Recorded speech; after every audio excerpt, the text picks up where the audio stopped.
Subscribe and stay informed. Addicted to Macintosh.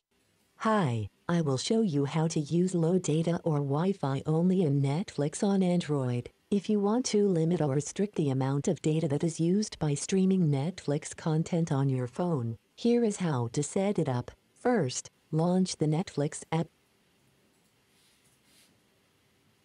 Next, at the Netflix app, choose App Settings. At App Settings, select Mobile Data Usage located under the Video Playback section at the top. Now, you'll find that the data usage is set to automatic and every other setting is grayed out. Disable the automatic toggle and then select Save Data to save data when you are using mobile data, or you may choose Wi-Fi only. I don't want to use my mobile data, so I will restrict my device to Wi-Fi only. Now you are all set. Exit the Netflix app.